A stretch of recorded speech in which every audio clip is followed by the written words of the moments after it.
Omar ibn Khattab radiallahu ta'ala anhu wa arda dit dans un hadith: j'ai été en accord avec mon Seigneur, et ceci à 3 reprises.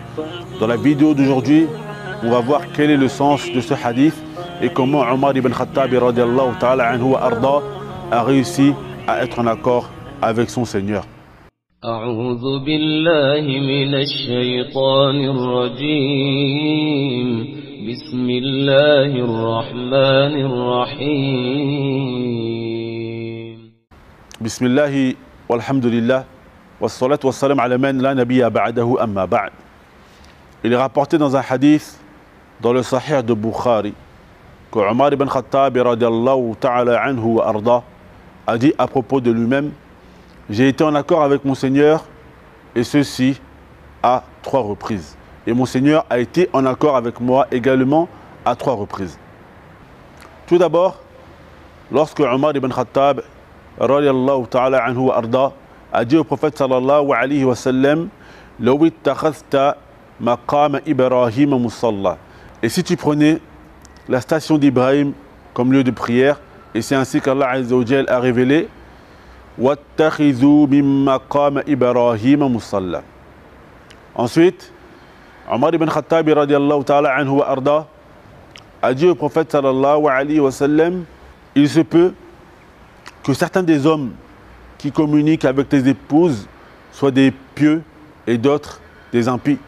Donc il serait préférable que tu recommandes à tes épouses de mettre le hijab. Et c'est ainsi qu'Allah Azza wa Jal a révélé le verset sur le hijab.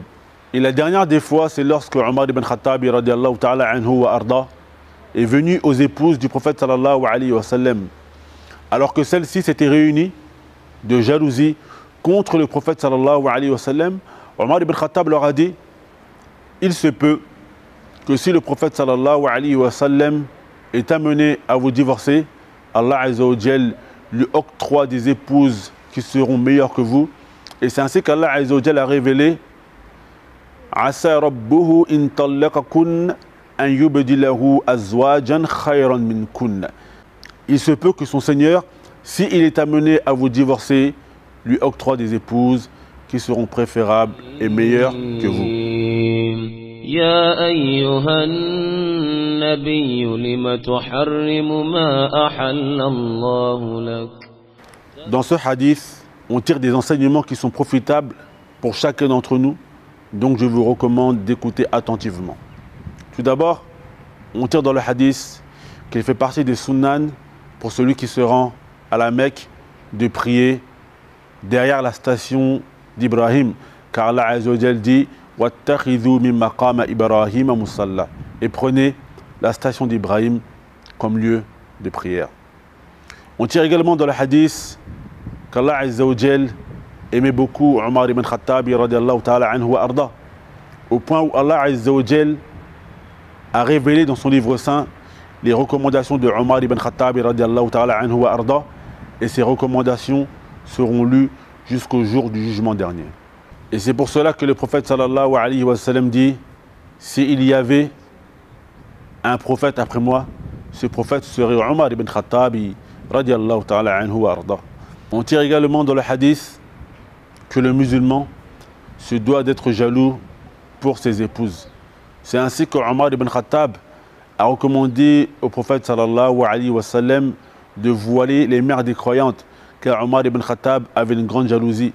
Et parmi les mères des croyantes, il y avait la fille de Omar, Hafsa radiallahu ta'ala anha wa ardaha. Et le prophète sallallahu alayhi wa sallam dit dans un hadith que le déyous, c'est-à-dire celui qui n'a pas de jalousie pour les femmes de sa famille, ne rentrera pas au paradis.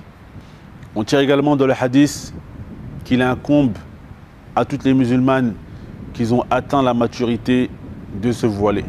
Car comme vous le voyez, Allah Azza wa Jal a révélé ce verset sur le hijab.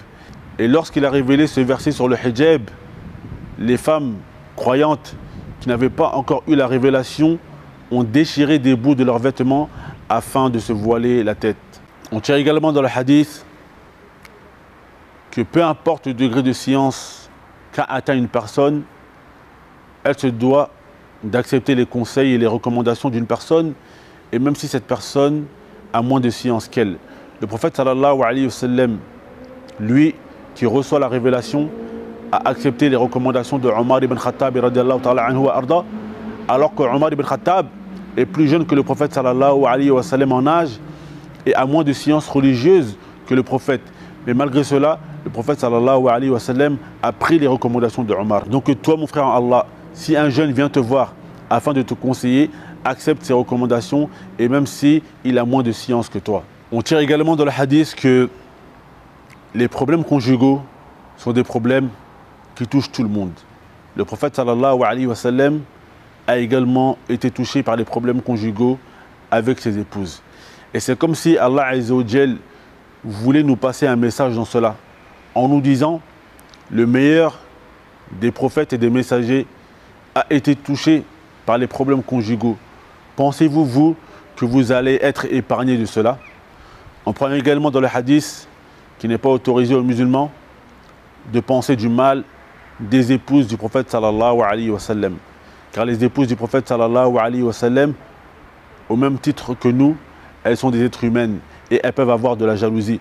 Mais malgré cela, le musulman se doit de penser du bien envers les épouses du prophète sallallahu alayhi wa sallam. Pour finir, on demande à Allah azza wa jal de nous guider sur le droit chemin. Innahu waliyu zalika wal qadiru alayhi walhamdulillahi rabbil alamin.